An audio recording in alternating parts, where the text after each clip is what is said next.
Phaeton.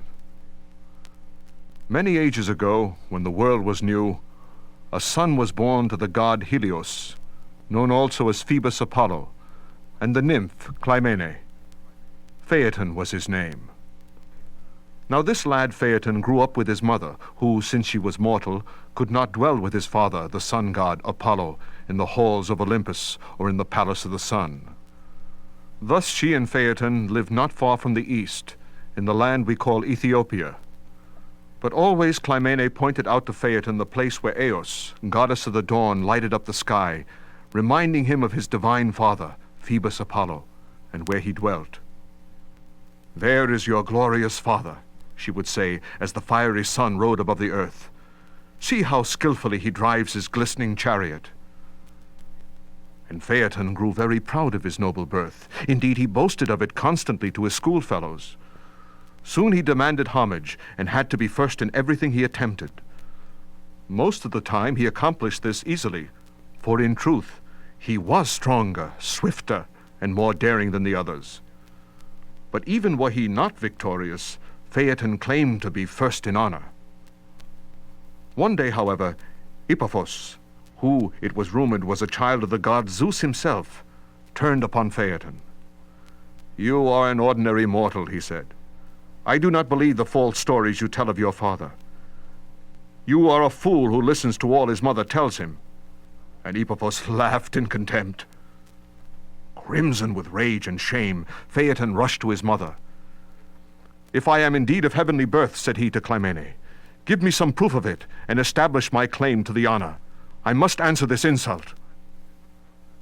At which moment Clymene, stretching forth her hands toward the skies, cried, "I call to witness the sun, which looks down upon us, that I have told you the truth. If I speak falsely, let this be the last time I behold his light." And then she turned to Phaeton and said, "But it needs not much labor to go and inquire for yourself. The land from whence the sun rises lies next to our own.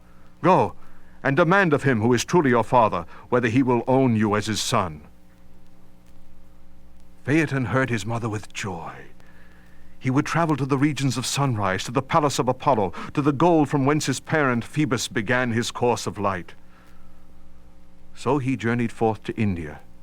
There, reared aloft on columns of glittering gold and sparkling gems, stood the palace of the sun god. The doors on which were etched the 12 signs of the zodiac, 6 on each side, flashed with silver, and pure white ivory formed the roof. But the precious materials were surpassed by the workmanship.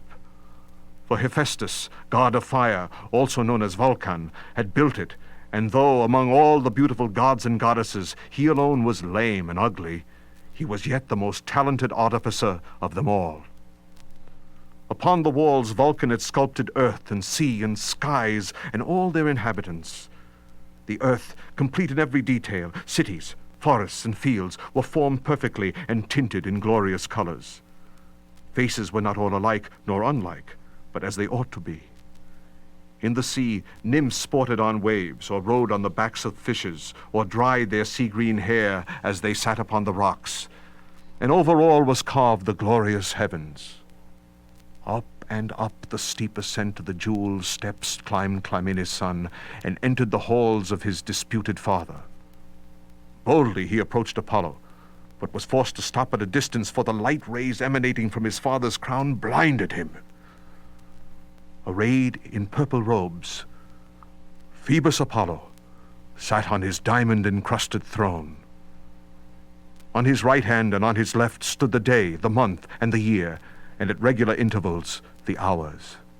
Spring was crowned with a garland of flowers. Summer, garments cast aside, wore around her neck a wreath made from spears of ripe grain. Autumn's feet were stained with the juice of purple grapes, and winter, his hair thick with frost, stood stiff and icy. Thus surrounded, the sun, whose eye sees everything, beheld the youth, dazzled by the splendor before him, and asked, "Oh, why, pray tell, have you who are so young journeyed so far from your home?"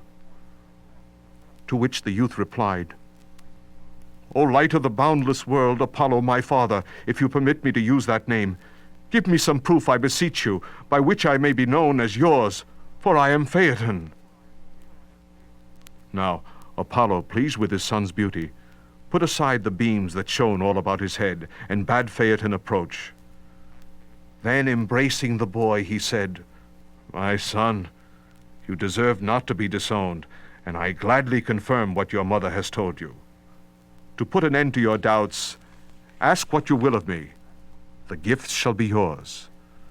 I call to witness the dreadful water's Styx, which I have never seen, but by which we gods swear in our most solemn promises."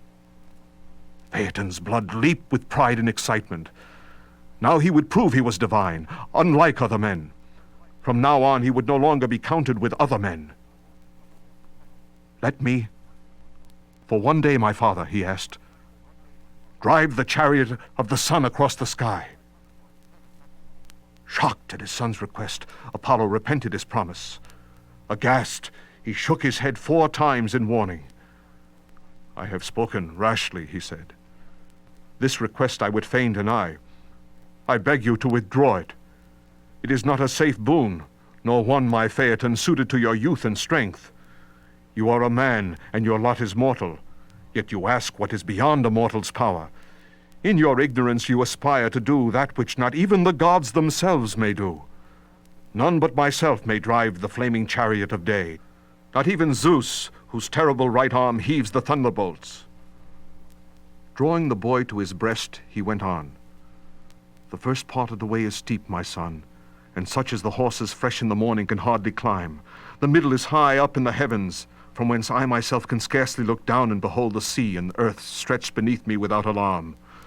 The last part of the road descends rapidly and requires most careful driving.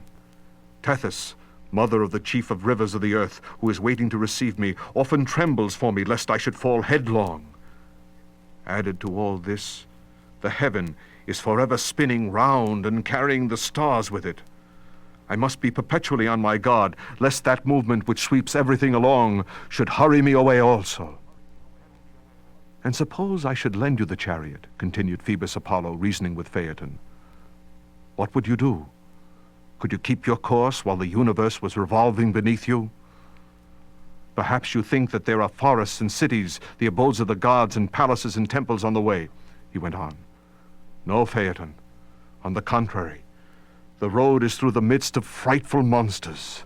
You pass by the horns of the bull, in front of the archer, near the lion's jaws, and where Scorpion stretches his arms in one direction and the crab in another. Nor will you find it easy to guide those horses," Apollo said in further warning. "Their lungs are full of fire that issues forth from their mouths and nostrils. I can scarcely govern them myself when they are unruly and resist the reins. Beware, my son, lest I, your father, be the donor of a fatal gift.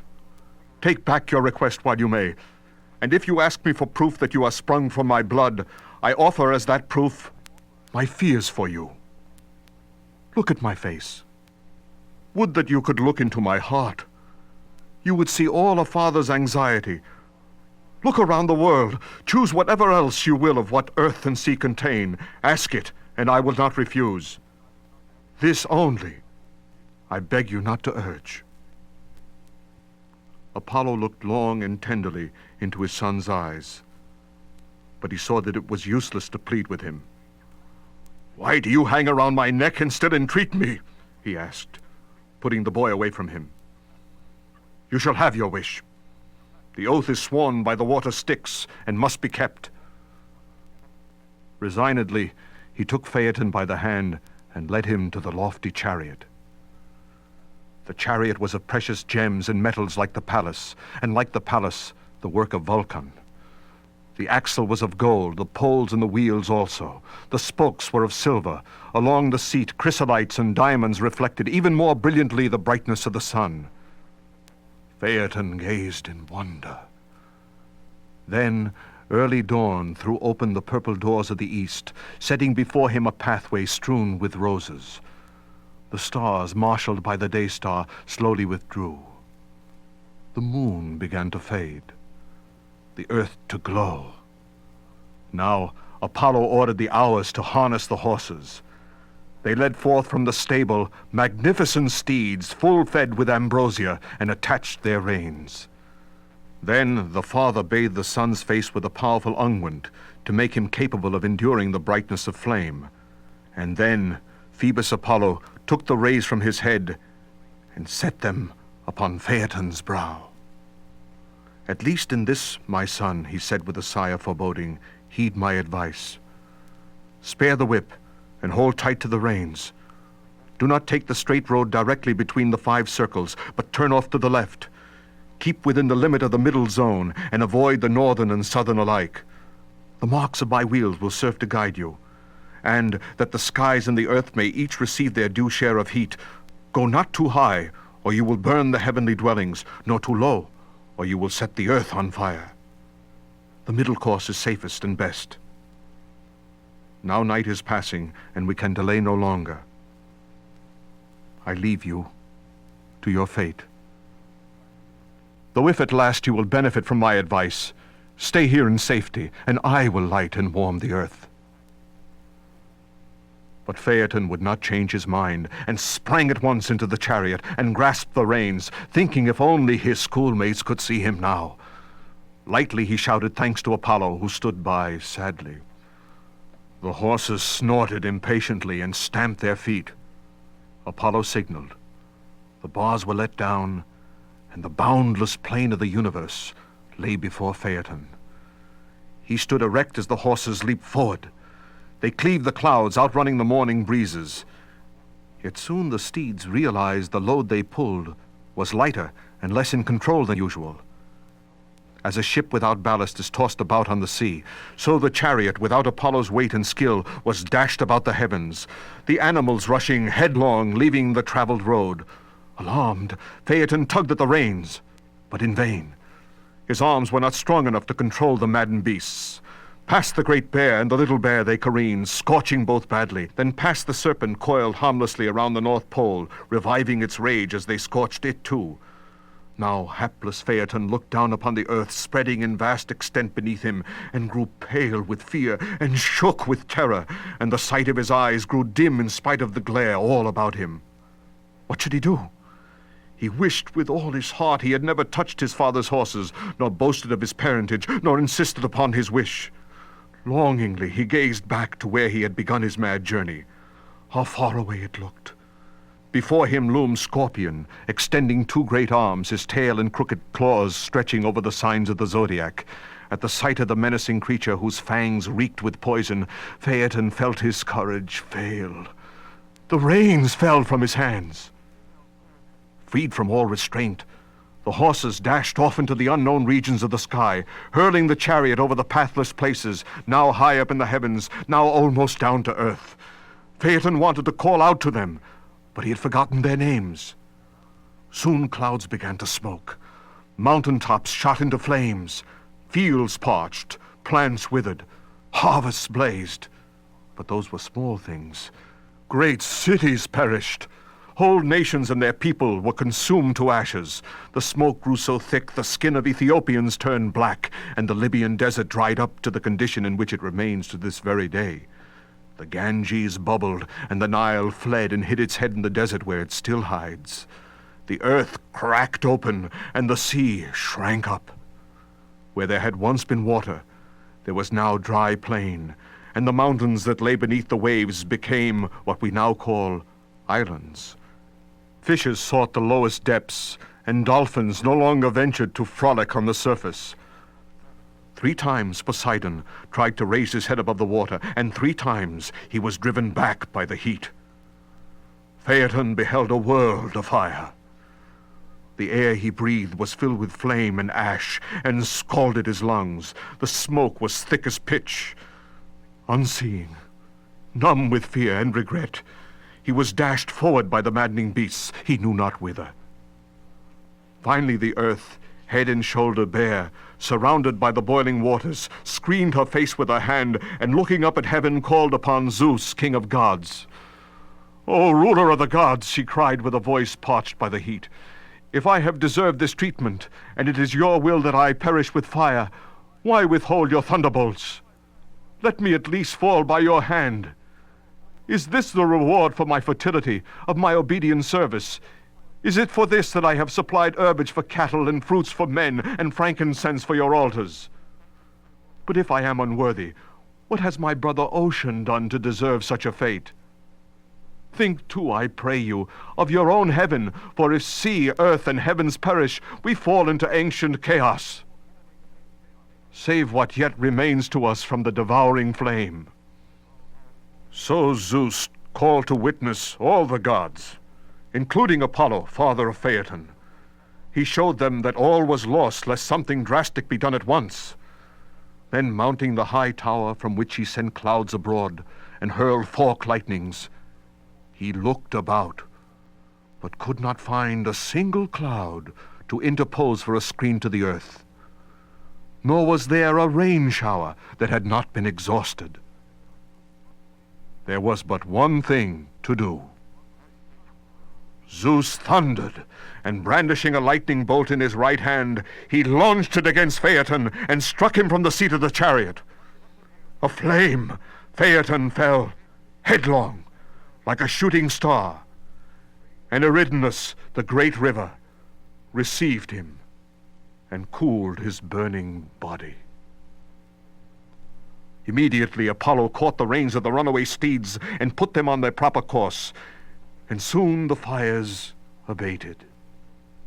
Clouds gathered once more, and the rains fell, refreshing the rivers. Later, the Naiades lifted Phaeton's young body from the depths of the river Eridanus and built a tomb for him, upon which these words are inscribed. Driver of Phoebus's chariot, Phaeton, struck by Zeus's thunder, rest beneath this stone. He could not rule his father's car of fire, yet was it much so nobly to aspire. But always Phoebus Apollo mourned the fate of his son, who would sacrifice himself and the rest of the universe, if need be, for the sake of his foolish pride.